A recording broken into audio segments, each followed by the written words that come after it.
Ken Sagopi, seri 163, Rarasati Rabi.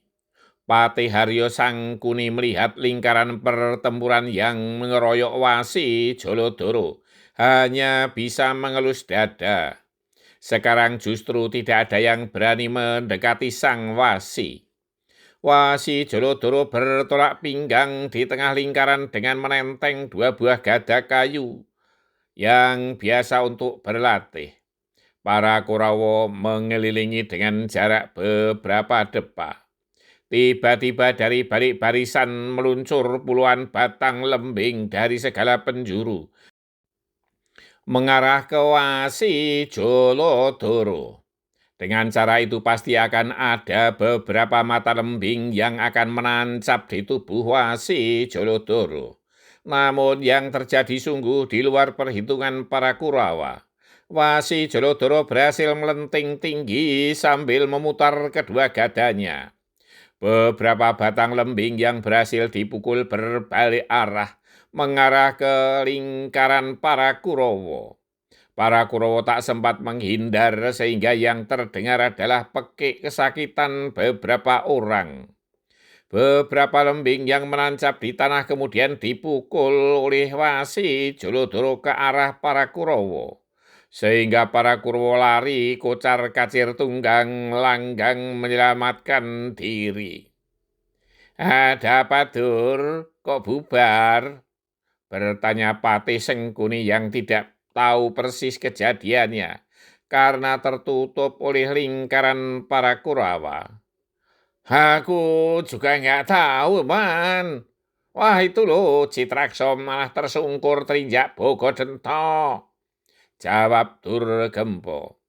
Citraksi yang bertubuh kecil memang tidak tahu bahwa yang di depan berbalik arah, berlarian menyelamatkan diri sehingga ia yang berada di belakang terinjak oleh saudaranya sendiri. Di lingkaran yang lain, para Kurawa tidak ada yang berani mendekati Bimoseno. Kini Dursasana tangannya telah ditelikung dan rambutnya dijambak oleh Bimoseno. Hiyung, Dursasana hanya bisa pringisan ora sembodo yen bengak-bengok. Gerutu Patih Haryo Sengkuni. Paman Sengkuni, ayo para Kurawa diajak pulang. Kalau tidak tangan Dursasana aku patahkan. Pinta Bimoseno. Dursasana, pilih patah tangannya apa pulang? Dalam keadaan gawat Patih Sengkuni masih sempat bercanda. Waduh, Muan, kebodongunya kurang ajar, beraninya diambak rambut, teriak Dursasana. Bimoseno justru semakin kuat memelintir tangan Dursasana. Berteriak lagi aku patahkan tanganmu, bentak Bimoseno.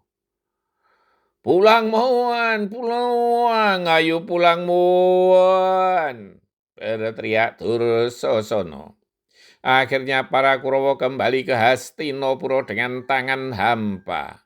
Mereka tidak memberi laporan kepada Prabu Salya di Mandoraka akan kegagalan mereka. Sementara itu Raden Permadi dan para punakawan telah sampai jauh di luar keraton Mandoraka. Di perjalanan mereka berpapasan dengan prajurit Tirto Kandasar yang dipimpin oleh Patih Kolopardo yang ditugaskan untuk mengawal kepergian Raden Kartopyogo. Terjadi percakapan antara Raden Harjuno dengan Patih Kolopardo.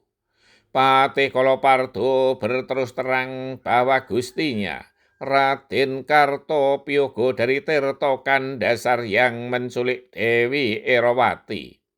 Terjadi pertempuran antara Raden Harjuno dengan Patih Kolopardo bersama para prajuritnya. Satu persatu prajurit Tirto Kandasar tewas terkena pusaka Raden Harjuno. Akhirnya Patih Kolopardo pun tewas. Pertempuran berlangsung cukup lama. sehingga membuat Raden Harjuno kelelahan, kelaparan, dan kehausan menjelang sampai di pertapaan Rewotoko. Itu terjadi sesuai sumpah Dewi Surtikanti ketika dibuat sakit hati oleh Raden Harjuno, bahwa Harjuno akan mengalami kelaparan dan kehausan. Raden Harjuno kemudian mengeluh tidak tahan melanjutkan perjalanan. Kemudian meminta kepada Ki Lurah Semar untuk mencari makan dan minum. Bersambung. Walau seorang yang sakti Mandraguna sekalipun, tak luput dari rasa haus dan lapar.